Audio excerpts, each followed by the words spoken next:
Boa tarde. Good afternoon. Thank you here, Rebecca and Thiago. We don't have much time, so let's start it. First question for both of you.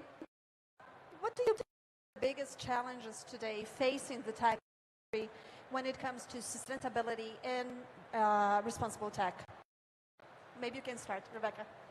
Well, I think one of the big problems is that we have, for so many years, been able to pursue tech regardless of any kind of resource constraints.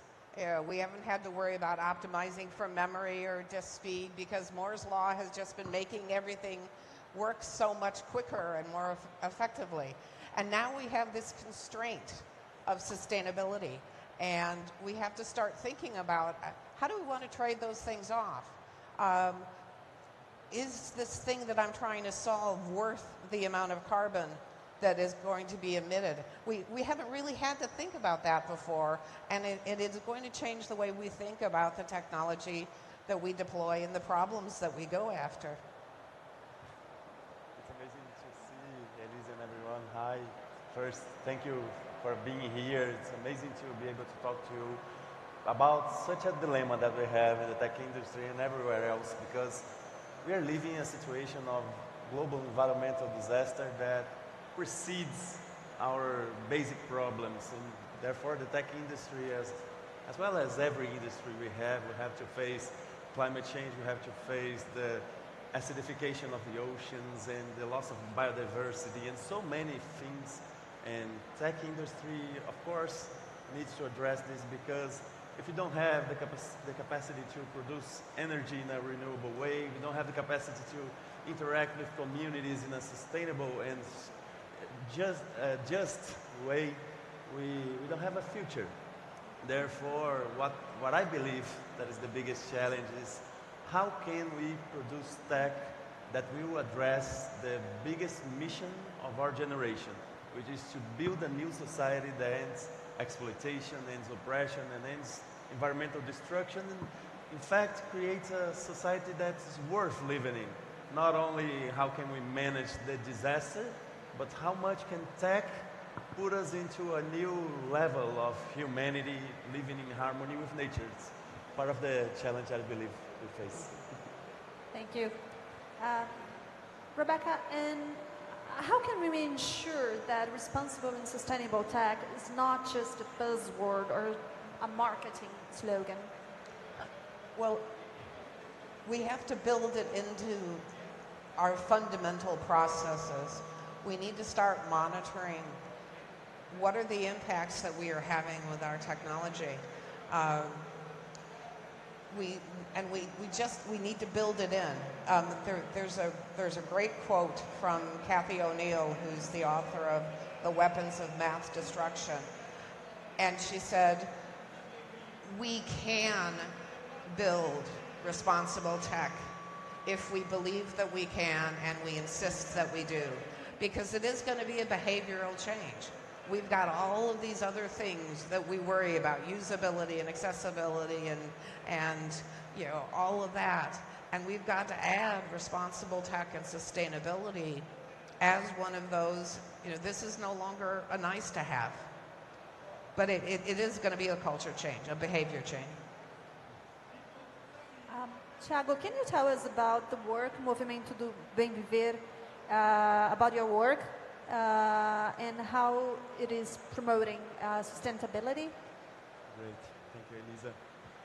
At Movimento Bem Viver, we do regenerative work in the cities, in the country, and in the indigenous territories as well, in the forests and the biomes.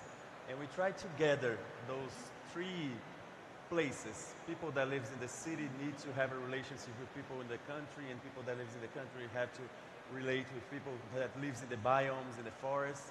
And we try to gather those things in a regenerative process to create social change, to create a new system that includes everyone, therefore includes the Global South here, which is so far away from the ecological agenda and so far away from every solution that the system right now believes. Because if we go, for example, if every country would abide to the goals that they made in the Paris Agreement, we would still heat up the planet 2.8 degrees Celsius above the pre-industrial period here.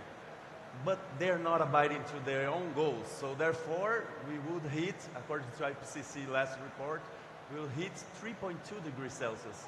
And that will leave a consequence, especially in the global south, especially in the peripheries of the system, that the indigenous people, the campesinos communities, that the people in the slums here in Brazil and everywhere else lives. Therefore, we believe that we must make social change about it.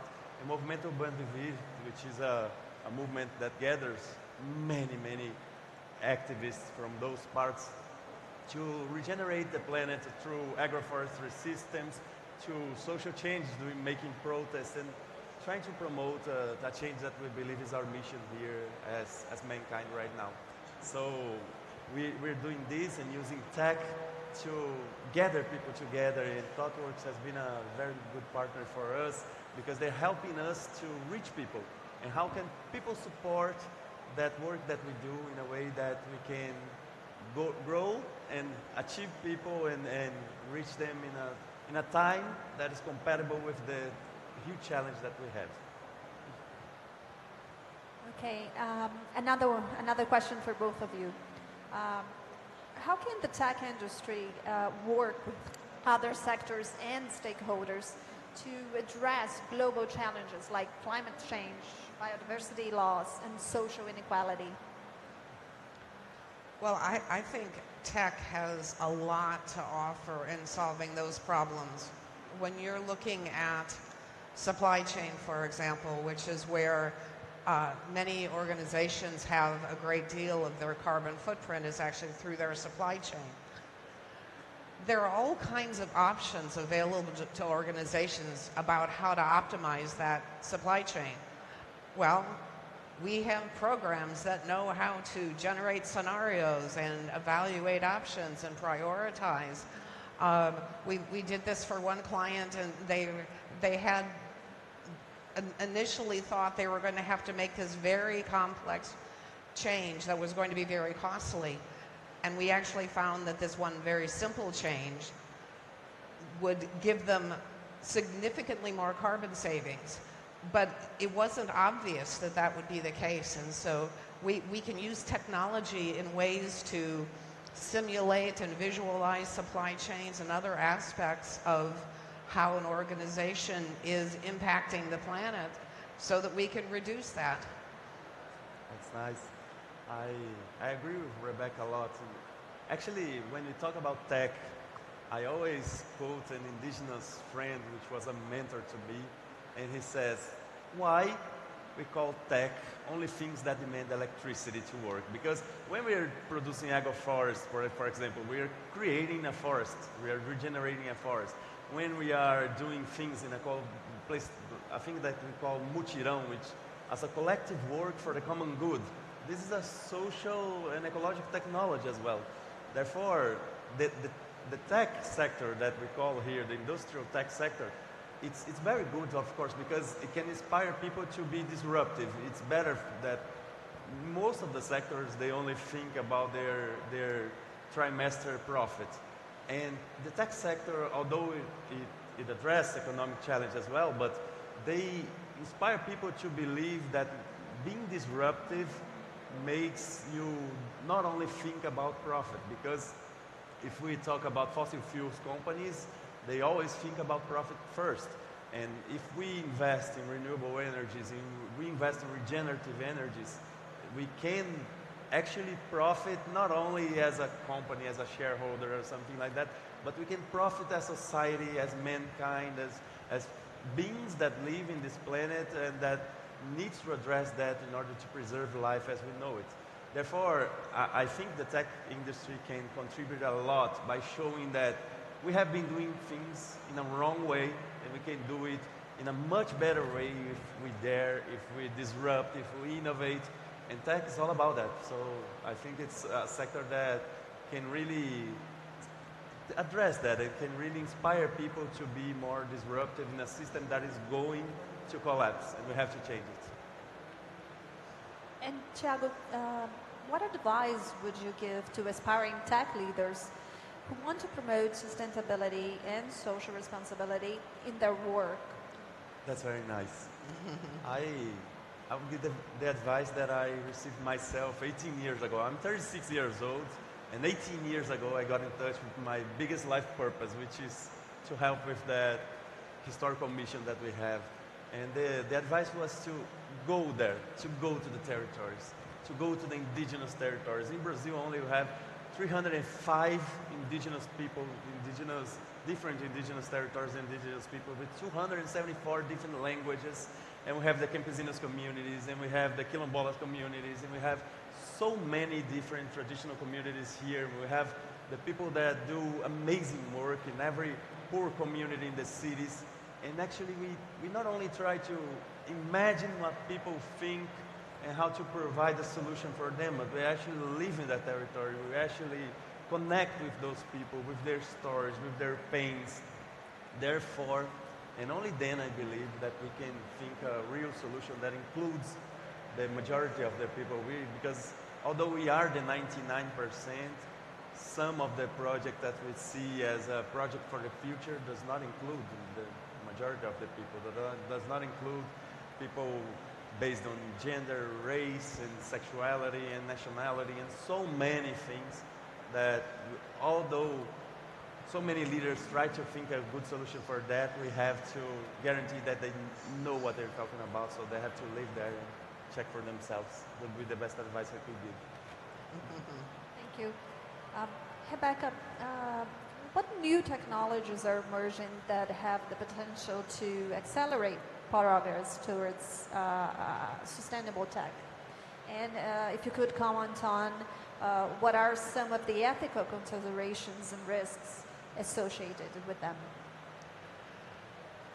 Well, it's kind of miraculous that we've gone this long without mentioning generative AI, large language models, or ChatGPT, and I have to at least address that, particularly given the second part of your question, because I do think there are still some very significant unanswered legal and ethical questions about our use of these language models.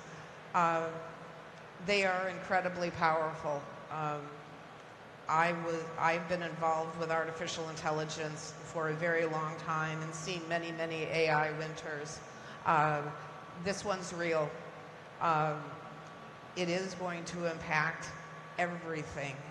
But we also have to take into account the enormous cost of training these models and what that is going to do. It's going to cause market forces to say it's not like we can have lots of these large models competing with each other because we can't afford the carbon.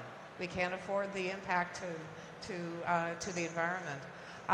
But I think more broadly, we are going to be able to do things with augmented and virtual reality that will allow us to explore different options. There's digital twin technology that will allow us to optimize manufacturing and spot problems in a predictive maintenance fashion, which can make many operations much more efficient. And I think as we see, computer vision technology improving, and I've seen things with agriculture where you can put sensors in the soil and figure out what do I actually need, the minimum amount. So, the advances in simulation and vision and AI, there's enormous potential for good. Thank you. On that note, I'll just make one last question for Rebecca. What role do you think regulation plays in promoting sustainability in the tech industry? It has to be there. But the problem is we have to figure out how to pick up the pace to actually get sensible regulation, because the speed of change of the technology right now is completely outrunning our regulatory frameworks and our legislative frameworks. Okay, thank you, Rebecca. Thank you, Thiago. Thank you. Thank you.